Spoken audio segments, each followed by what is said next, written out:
I've actually lost friends and family in terms of support because as soon as they found out about my diagnosis, I think for whatever reason, they got freaked out about it. I think what hurt more was the family because obviously they've known you since you were little and then they just ignore me. And if I see them out in the street, it's as if we're strangers. I don't attempt to call them Mm. anymore because when I call them, they don't want to respond when they can hear me. So it's hard. So I kind of concentrate on the ones that are there. So I think it's more of like a culture thing. They really don't want to talk about illnesses. It's seen as a weakness, a bit of a stigma. So it's kind of like you just pray about it and it will go away.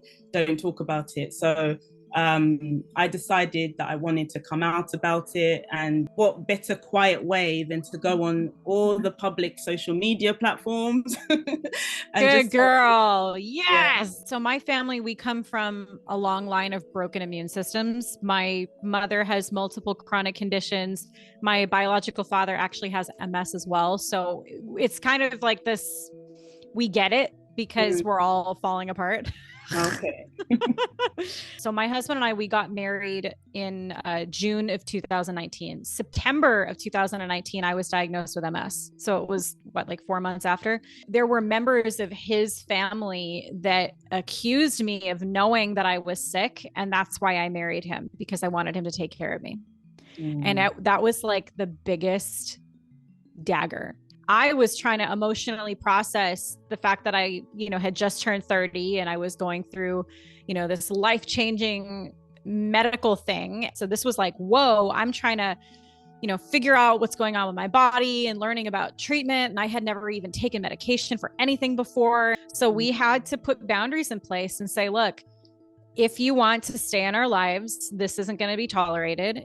yeah. If it does continue to happen, unfortunately, we're not, that's not a place that we're going to allow that to be in our space of our family. So we had to make decisions, and we made the decision that was best for us to remove certain people from our lives. And it sucks when it's your family.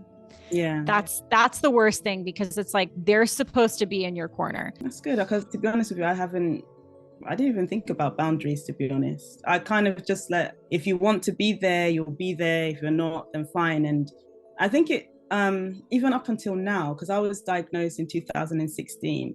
I know it sounds weird, but I don't think I've accepted it yet. So I think maybe that's why I haven't put boundaries on it. I just feel like I can explain it 100 times to somebody who doesn't get it. Unless it's one of those really bad fatigue days and I just don't have the energy to explain. I just feel like if someone really wants to be there, then they'll be there. And Right. I don't think I've ever really had any boundaries. Have your family and friends always been supportive, and how have they been helpful in navigating around problems that you may face? If my family are going away, like if they're going away like for work or for trips or stuff like that, and they know that I'm going to be by myself, they always have me in mind. And I'm just like, I know they've got their own lives, but they still put me in that, and I'm really really grateful for that because I know there are some people who don't even have that. It's so upsetting to know too the reality that not everybody has what you and I have. We're very blessed, and Yeah. I can tell just from talking to you that you're grateful. I know I'm beyond grateful as well. In terms of family and a support system, while you don't choose your family, you do choose your family. I have a stronger relationship with my best friend than some of my family members, some of my biological family members that are supposed to be, there for me and supportive. And she's up here, Yeah. and my husband is up here. So I think in order for those that, are listening to this and they don't have that support system, is you have the ability to create one, and you have the ability to find one. If you're interested in finding out more about MS, why not subscribe for more of our videos?